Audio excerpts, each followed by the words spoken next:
be here this morning. Now this morning, don't forget the 7 Sundays that we will be asking for the power of Holy Spirit.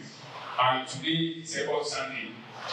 And today we are going to pray, or before we pray, I want to look at the Word of God. And I want to title this short message, Holy Spirit, the power of breakthrough. Holy Spirit, the power of breakthrough. With this topic, it means if you and I want to have a breakthrough in life, in our academics, in our normal life living, even in our Christian race, where we need Holy Spirit in our life. We need His power in our life. Because it's one that will sustain us. He will be guiding us and direct us. He will be telling us what to do every moment, every time. Every time. If you look at the Act of Apostles, or the Act of Apostles, during the time of the Apostles, let me see from chapter 2 till the end. All these apostles were able to make an exploit, were able to be successful, were able to have a breakthrough through their lifetime because of the help of Holy Spirit. If not because Holy Spirit is dwelling in them or abiding in them or is with them. You know, for example, look at the case of Peter. Before the descent, the Holy Spirit, before Holy Spirit descended on them on the day of Pentecost, he denied God 3 times because that boldness is not there. That spirit is not in him. Yeah? But immediately the Spirit descended on them. The most timid, cowards among them, Peter, stood up and preached, tell people about our Lord Jesus Christ. And in that chapter 2, they said 3,000 people were being converted that same day. So it's because of the help of Holy Spirit. And all of them were able to have a breakthrough in their ministerial journey through the help of Holy Spirit, through the help of Holy Spirit. Now, when we are talking about Holy Spirit, who is this Holy Spirit itself? Apart from being God of Trinity, who is Holy Spirit? Let me say, Holy Spirit is Jesus himself. Holy Spirit is God himself.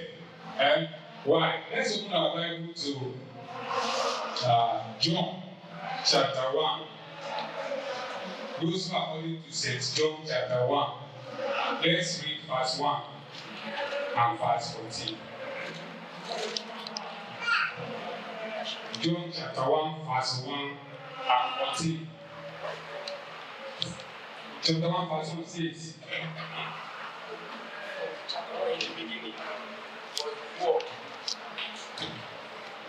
in the beginning was the Word, and the Word was with God, and the Word was God. Is okay. And the Word was made flesh and dwelt among us, and we beheld His glory, the glory as of the only begotten of the Father, full of grace and truth. In the beginning was the Word, and the Word was with God, and the Word was God. In the beginning was the Word, and that Word was God, was God, was God. Now, this one is telling us that Christ, now in verse 14, it says, and the Word was made flesh and dwelt among us. That's our Lord Jesus Christ. Now, from that verse 1, this one is telling us that Word that is being made flesh and dwelling among us, which is Jesus Christ, is with God, and He Himself is God. It means Jesus Christ is God. Yeah. And if you look at where the lesson is being read, chapter 14, book of St. John, chapter 14, if you look at verse, let's look at verse 16 and 18. Verse 16 says, and I will pray the Father, and He shall give you another comforter, that He may abide with you forever.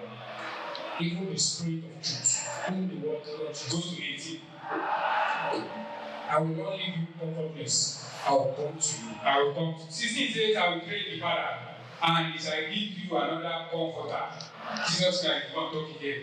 Now, in that verse 18, says, I will not leave you comfortless, I will come to you. It means he himself is the person that comes as his spirit. So, Jesus Christ is God in human form, and Holy Spirit is Jesus in spirit form. Automatically, Holy Spirit is God himself. As Holy Spirit is Jesus, Holy Spirit is God himself. Holy Spirit is God himself. And let's, before we go to prayer, I want us to quickly look at some things. When Holy Spirit abides with us, or when Holy Spirit dwells in us. When Holy Spirit abides with us, or when Holy Spirit dwells in us, there are some things that we are going to experience. There are some things that we are going to have, or there are some things that must happen in our life. When this Holy Spirit that we are talking about abide in us, or when it's dwelling in us. The first one is that we have peace. We have peace of mind. There will be peace at our home. There will be peace at our work. Around us, there will be peace throughout. There will be peace throughout. Now, let's go to that place where the lesson is being read unto us. That chapter 14 of the same Gospel according to St. John.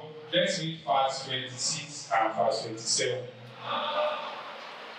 But the Comforter, which is the Holy Ghost, whom the Father will send in my name, he shall teach you all things, and bring all things to your remembrance, whatsoever I have said unto you. 27. Peace I leave with you, my peace I give unto you, not as the world giveth. Give unto you. Let not your heart be troubled, neither let it be afraid. Thank you. So we are going to experience peace throughout. If this Holy Spirit that we are talking about is dwelling in us or abiding in us, so we are going to have peace all around us, in our family, in our daily activities, and so on and so forth. Now, second one is that when this Holy Spirit is dwelling in us or abiding in us, when we have it, we create room for Him and we allow Him to control our life, we are going to become a new person. We are going to become a new person. Our character will not be as of old. Our ways of reacting to things or doing new things, so will not be as before. We are going to be a new person. I want us to look at the life of one person in the Bible. Let's go to Genesis chapter, 1 Samuel. 1 Samuel chapter 10. 1 Samuel chapter 10.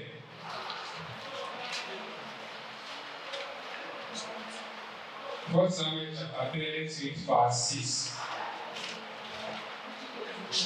And the Spirit of the Lord will come upon thee, and thou shalt prophesy with them, and shalt be thrown into another man. And continue. 7. And let it be, when these signs are come unto thee, that thou do as occasion serve thee, for God is with thee. Go to 11, please. I want to read something. And it came to pass, when all that knew him before time saw, that, behold, he prophesied among the prophets. Then the people said one to another, what is this that is come unto the son of Kish? His son also among the prophets. So, also among the prophets. Here, if you look at the read it very well. Samuel is telling Saul, when you get to some place, you meet some prophets. The Spirit of God will descend on you, and you begin to prophesy. He's not a prophet. And that thing came to pass. He became another man. He began to prophesy. And people can have known him before. Is this not Saul? So also you and I. When this Spirit, Holy Spirit, dwelling in us, when this Holy Spirit is abiding in us, we are going to be a new person. Many people be looking at us. Is he not Deborah? Has he not Joseph? He will tell like on you but now,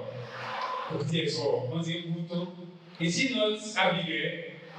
So when you are now, maybe you have known us with one or two characters before. That character will not manifest our life, and people begin to wonder, is it not so person before? So if this Holy Spirit is dwelling in us, we are going to become a new person like entirely.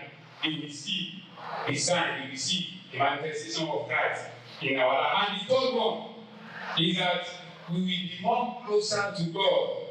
Our relationship with God will be more solid. Let's look at the case of our forefathers, Abraham. Let's go to Genesis chapter 3. Genesis chapter 3. Let's start reading from verse 7. And the eyes of them both were opened, and they knew that they were naked. And they sewed fig leaves together and made themselves aprons. And they heard the voice of the Lord God walking in the garden in the cool of the day. And Adam and his wife hid themselves. Go to 9. And the Lord God called unto Adam and said unto him, Where art thou? And he said, I heard thy voice in the garden, and I was afraid, because I was looking, and I hid myself. Thank you. If you look at this, you will not know the story. But what I want to bring out here is that when the presence of God is there, when the holiness of God, the glory of God is there, they have close intimacy with God. God will come down, fellowship with them. But now, the glory, the holiness, everything, the Spirit of God has left there because they surrender unto Satan. Now they begin to hide themselves. So when we allow this Holy Spirit to abide with us, or is dwelling in us, we are going to have a close relationship with God. And we'll be talking to Him like our Father. We don't believe in this and tí ẹ̀rù gbà wọ́n láti gbà nǹkan lọ́wọ́ rẹ̀. No, that one will not be there again. That spirit, it makes us to be more closer to God. So, if truly we want to run a successful, or we want to have a breakthrough life as we journey in this year 2024, please let's allow the Spirit of God to be in us. Let's allow Holy Spirit to control us, even to guide us. And number 4 is that if we allow the Holy Spirit to dwell in us or abide with us, we will be heavily conscious. We begin to do things the way we like, or the way people with work are doing their work because of lack of Holy Spirit in our life. Don't forget Matthew 6:33 says, Seek ye first the kingdom of God, and every other things, all other things will be added. But today, what we are seeking after is all other things, not that kingdom of God. Not that kingdom of God. Let's go to Colossians. Let's open our Bible to Colossians chapter 3.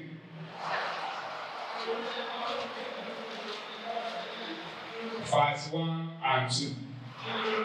Colossians 3, 1 and 2. If ye then be risen with Christ, seek those things which are above, where Christ seated on the right hand of God.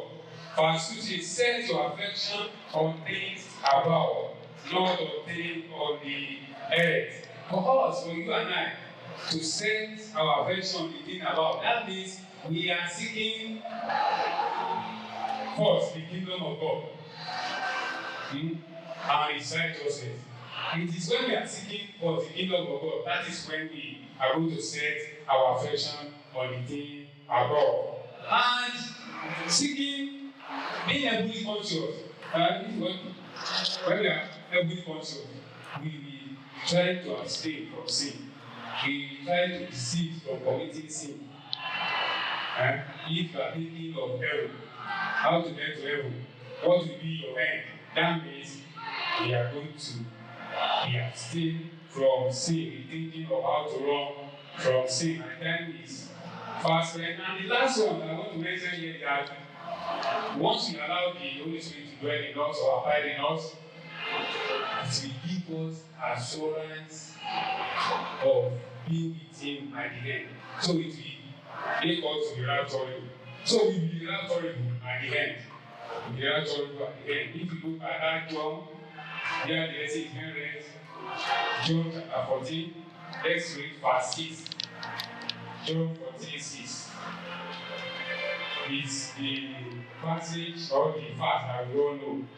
John 14:6. Just said, unto Him are the way, the truth, and the life. No man come unto the Father but by me. He said, no one cometh to the Father except through Him. Don't forget in the beginning I said Holy Spirit is Jesus Christ Himself. Holy Spirit is God Himself. We cannot get to that Father, God, except through Christ. And without Holy Spirit in us, that means that Christ is not in us. That means we don't have Him. How are we going to get to God then? Let's be on our feet.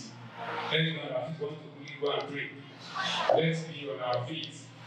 Let's begin to examine ourselves. We want to pray for us for that power of Holy Spirit. But let's examine ourselves first. Let's look back